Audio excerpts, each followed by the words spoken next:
నమస్తే, నేను మీ Ashwini Kumar. Deep state ఈ వ్యక్తిని చాలా ముందే గుర్తించింది. ఎట్టి పరిస్థితుల్లో భారతదేశాన్ని సులభంగా నియంత్రించాలంటే ఈ వ్యక్తి ఎదగకూడదు అని ఎప్పటి నుంచో కూడా దాని ప్రయత్నాలు అది మొదలుపెట్టింది. ఎందుకంటే ఎప్పటికైనా ఈయన వాళ్ళకి పెద్ద బెదిరింపు అవుతాడు అన్నది గ్రహించింది డీప్ స్టేటు. ఆయన ఎప్పుడు కూడా రాష్ట్రాన్నే కాదు దేశాన్ని కూడా నడపకూడదు, చాలా ప్రయత్నాలు చేసింది.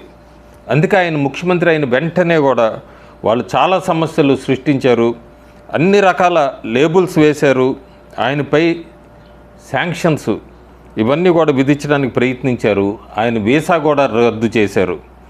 ఆయనపై లక్షల పేజీల ప్రచారం, ఆ తర్వాత అనువాదాలు, వీటి ద్వారా భారతదేశం లోపల బయట విడుదల చేశారు. అపవాదాలన్నీ, అవరోధాలు, అపవాదాలు, విపక్షం, కోర్టులు వీటన్నిటిని ఉపయోగించి ఆయనపై అన్ని వైపులా కేసులు కూడా పెట్టారు. కానీ ఆయన అవన్నీ అధిగమించి ప్రపంచంలోనే అతి పెద్ద ప్రజాస్వామ్యమైన దేశం భారతదేశానికి ప్రధానమంత్రి అయ్యాడు. అన్ని దాడుల్ని, అడ్డంకుల్ని, ఈ అపవాదాలు ఉన్నా కూడా ఆయన ఇప్పటికీ కూడా ప్రపంచంలోనే అత్యంత ప్రజాదరణ ఉన్న నాయకుడు. ప్రతి ఇబ్బందిని ఆయన అవకాశంగా మార్చేసుకున్నాడు. యాంటీ ఫ్రెజైల్ అంటాం, అంటే ఎదురు దెబ్బలతో మరింత బలపడడం, అదే ఆయన మంత్రం. భారతదేశాన్ని కూడా అలాంటి దేశంగానే మార్చేశాడు ఆయన. ప్రతి సంక్షోభం నుంచి భారతదేశం మరింత బయటపడేలాగా చేశాడు. ఇన్నోవార్ సమాచార యుద్ధం, ఈ సమస్యను కూడా ఆయన పరిష్కరిస్తాడని అనుకుందాము. దాని వెనుకున్న ప్రధాన శక్తిని ఆయన బలహీనపరిచి తొందరలోనే పాల్గొడతాడు ఆ శక్తిని కూడా అని అనుకుందాం. ఆయన పదవీ విరమణ చేసేటప్పుడు అది ఆయనకు అద్భుతమైన విజయంగా మిగిలిపోతుంది, అవుతుంది కూడా.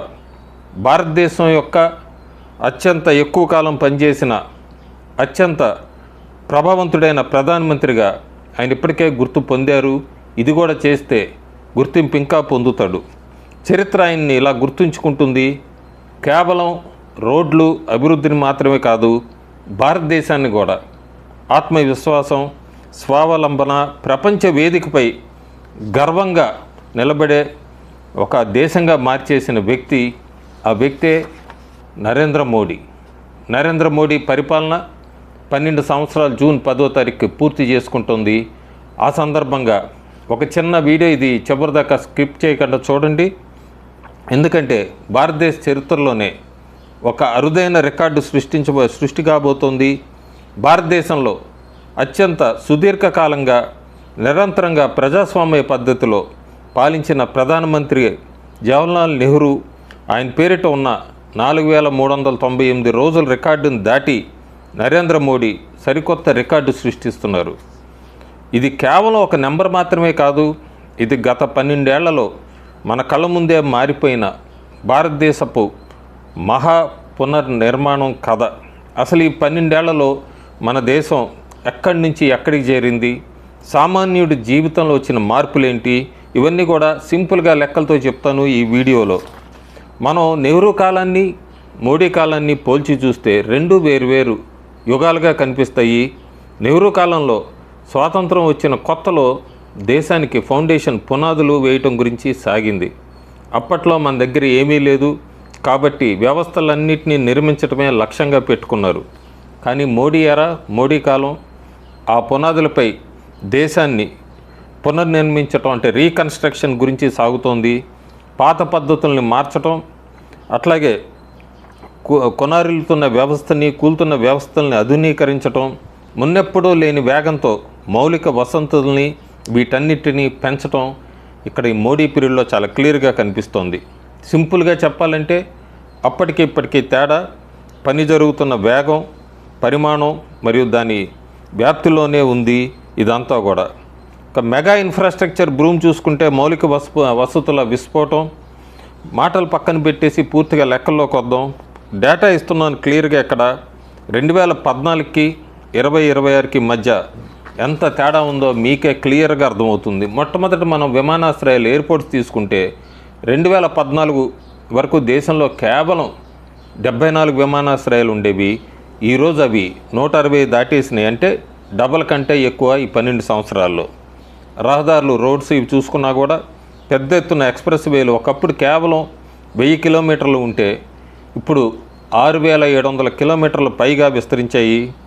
మెట్రో రైల్స్ నగరాల్లో ఈ ట్రాఫిక్ తిప్పలు తప్పించి మెట్రో 250 కిలోమీటర్ల నుండి ఏకంగా 1000 కిలోమీటర్ల మేర మార్గానికి పెరిగింది మెట్రో రైల్ కనెక్టివిటీ.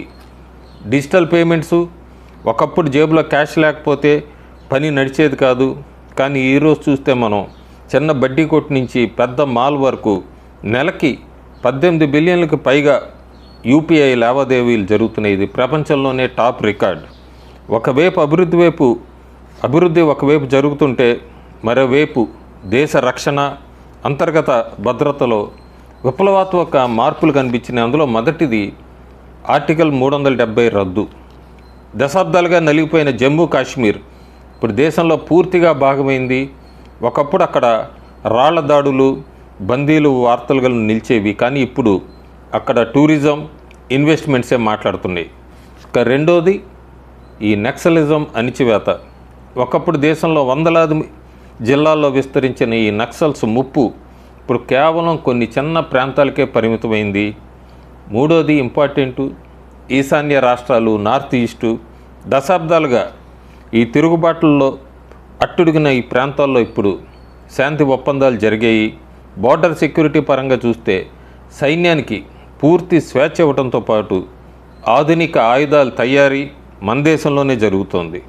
ఇంకా ఈ సామాన్యుడి జీవితము, ఈ సోషల్ ఇన్ఫ్రాస్ట్రక్చర్ అంటే వెల్ఫేరు, చేంజింగ్ లైఫ్స్.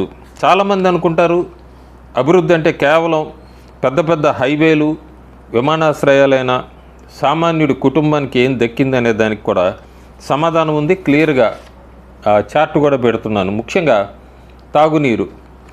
2014 దేశంలో కేవలం 17% ఇళ్లకు మాత్రమే ఈ నల్లా నీటి సౌకర్యం ఉండేది. కానీ ఈరోజు జల్ జీవన్ మిషన్ ద్వారా అది 80% పైగా ఇళ్ళకి చేరింది. ఈ వాటర్ ట్యాప్ కనెక్షన్ ఇదంతా కూడా సొంతింటి కళ. ప్రధానమంత్రి ఆవాస్ యోజన కింద ఏకంగా 4 కోట్లకు పైగా ఇళ్లను పేదలకు ఉచితంగా నిర్మించి ఇచ్చారు. 4 కోట్లు అంటే దాదాపు ఒక చిన్న దేశ జనాభా అని కూడా చెప్పచ్చు. పరిశుభ్రత, బహిరంగ మల విసర్జన సమస్యను కూడా దూరం చేస్తూ దేశవ్యాప్తంగా 11 కోట్లకు పైగా ఈ మరుగుదొడ్లు నిర్మించారు. ఇంకా విలేజెస్లో ఇంటర్నెట్, గ్రామాల్లో ఇంటర్నెట్, నగరాలకే పరిమితమైన ఈ ఇంటర్నెట్ ఈరోజు భారత్ నెట్ ద్వారా 2 లక్షలకు పైగా గ్రామాల్లోని పంచాయతీలకు చేరింది. ఎల్పిజి గ్యాస్ కనెక్షన్స్ కూడా దాదాపు ప్రతి ఇంటికి వచ్చాయి. ఇంకా మనం ఈ స్టార్టప్ విస్ఫోటం, ఆర్థిక శక్తి అంటే ద ఎకనామిక్ మైట్ ఇది చూస్తే మన దేశ ఆర్థిక రంగం విషయానికి వస్తే భారత్ ఇప్పుడు కేవలం ఒక వినియోగదారుల మార్కెటే కాదు, ప్రపంచానికి వస్తువులు అందించే ఆవిష్కరణ కేంద్రం కూడా అయింది. ఇన్నోవేషన్ హబ్ అని చెప్పచ్చు. మనం ఈ చార్ట్ ప్రకారం చూస్తే ఒకప్పుడు ఈ రక్షణ రంగం ఎగుమతులు కేవలం 700 కోట్లు ఉంటే ఇప్పుడు 23,000 కోట్లకు పైగా దాటాయి. అలాగే ఈ మొబైల్ తయారీ ఏడాదికి 6 కోట్ల నుండి 33 కోట్ల దాకా పెరిగింది. ఇప్పుడు మనం సెమీ కండక్టర్ చిప్స్ కూడా బాగా తయారు చేసి అడుగు పెడుతున్నాం. అందులో కూడా ఈ డిజిటలైజేషన్ వలన దేశంలో స్టార్టప్ కల్చర్ పెరిగింది. మన యువత ఉద్యోగాలు అడిగే స్థాయి నుండి ఉద్యోగాలు ఇచ్చే స్థాయి దాకా ఎదుగుతున్నారు. సో ఇప్పుడు ఫ్రెండ్స్ మనం క్లియర్గా మాట్లాడుకుంటే మోడీ నెహ్రూ రికార్డును దాటడం వెనుక ఉన్న అసలు కథ ఇదే. నెహ్రూ స్వతంత్ర భారతానికి ఒక పునాది వేస్తే మోడీ ఆ పునాదిపై ఆత్మవిశ్వాసంతో ఆధునికంగా ప్రపంచంలో తలెత్తుకు నిలబడే ఒక సరికొత్త దేశాన్ని పునర్నిర్మించారు. భారత్ ఇప్పుడు కేవలం ఎదుగుతున్న దేశం కాదు, తనని తాను మార్చుకుంటూ దూసుకుపోతున్న అగ్రగామి దేశం. గత 12 ఏళ్లలో మీ అభిప్రాయం చెప్పండి. మీ ఊర్లో లేదా మీ జీవితంలో ఎలాంటి మార్పులు చూశారో కింద కామెంట్స్ రూపంలో పెట్టండి. వీడియో నచ్చితే ఖచ్చితంగా లైక్ చేయండి, మీ ఫ్రెండ్స్కి షేర్ చేయండి. ఇది పార్ట్ 1. పార్ట్ 2 వీడియోతో మళ్ళీ కలుస్తాను. ఈ 12 సంవత్సరాల్లో ఏమేం జరిగింది, ఎట్లా డెవలప్ అయింది, ఏ సెక్టర్లో ఎట్లా మోడీ భారతదేశాన్ని ముందుకు తీసుకెళ్ళి ప్రపంచ దేశాలకి ధీటుగా భారతదేశాన్ని నిలబెట్టాడనేది వీడియో పార్ట్ 2తో మళ్ళీ కలుస్తాను. Thank you.